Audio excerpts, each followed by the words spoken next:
None के next episode में आप देखेंगे कि अब तो गौहर का अपना बेटा उसके सारे जुल्मों की दास्तान चीख चीख कर सुना रहा है। कितनी चालाकी के साथ इसने राबी के बेटे को दुनिया में आने से पहले ही मार दिया था और इसके साथ साथ दादो पानी के लिए तड़पती रही और इस जालिम औरत ने पानी का गिलास हाथ में लिए हुए भी उनको मरने दिया। ये सारी बातें तो अब जहांगीर को भी मालूम हो चुकी हैं और इन बातों को जानने के बाद तो जहांगीर के कदमों के नीचे से जमीन ही निकल गई कि ये औरत अपने जुल्म में इस हद तक जा सकती है कि मेरी माँ को इसने मरने दिया।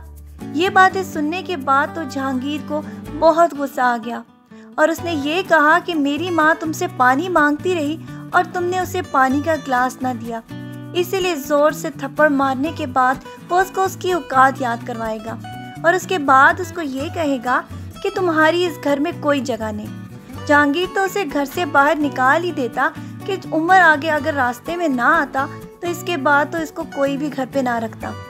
इसकी सारी की सारी चालाकियां धरी की धरी रह चुकी हैं। अब तो जहांगीर के सामने इसका वो मकरू चेहरा आ चुका है कि इसके बाद तो वो इस पर कभी भी एतबार नहीं करेगा। जबकि साकिब जब फिर से अफशां के घर जाने की कोशिश करेगा और उसको समझाएगा, साथ में शाहजेब भी होगा, लेकिन अफशां तो एक दफ़ा इनकार कर चुकी है। वो तो कभी भी साकिब के ऊपर एतबार नहीं करेगी, इसीलिए वो उसको झिड़क कर दोबारा घर से भेज देगी। इसके बाद तो साकिब के दिल में वाकई ये एहसास जाग उठेगा कि वो राबी के साथ गलत कर चुका है। जो कुछ भी इन लोगों के साथ गलत हुआ उसके जिम्मेदार सिर्फ और सिर्फ गौहर आपी है। इस एहसास नदामत के साथ वो बहुत ज़्यादा परेशान होकर अपनी वालदा के पास आकर कहेगा और उन्हें ये बात बताएगा कि हम सब की ज़िंदगी को तबाह और बर्बाद करने में गौहर आपी का ही हाथ है। आपने उन्हें घर से रुखसत तो कर दिया था, लेकिन घर के मामलात में मदाखलत से मना ना किया, जिसकी वजह से वो हम सब का घर बर्बाद कर चुकी हैं। ये बातें सुनने के बाद तो उसकी वालदा की आंखें भी खुल जाएंगी। वो तो पहले ही गौहर का ना साथ देने का अहद कर चुकी हैं, इसीलिए वो साकिब को बता देंगी कि ये हसन की रिपोर्ट्स बदल के फरवा और उसकी तलाक करवाना चाहती है। ये सारी बातें सुनने के बाद वो सीधा जहांगीर के पास जाएगा और कन्फेस करेगा ये सब कुछ जो कुछ भी हुआ है ये गौहर आपी की वजह से ही है।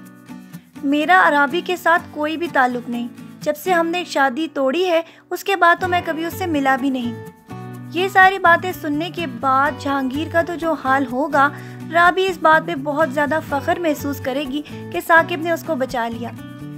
आगे ही गौहर की ज़िंदगी में तो मुश्किलात आ चुकी हैं, इसके बाद तो वो राबी का जीना ही हराम करने वाली है। वो तो चाकू लेकर उसके पीछे भागेगी और ये चाहेगी कि मैं राबी को ख़त्म ही कर दूँ, ताकि ये सारा का सारा किस्सा इसी तरह ख़त्म हो जाए। साथ साथ वो उमर को भी धमका देगी कि मैं तुम्हें तुम्हारे बाप से इस हद तक अलग कर दूंगी कि तुम और वो तुम्हारी शक्ल को भी तरसेंगे।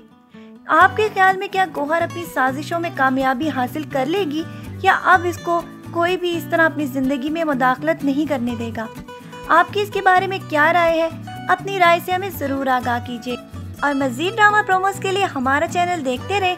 अपना ढेर सारा ख्याल रखिएगा बहुत सारी दुआओं के साथ। अल्लाह हाफ़िज़।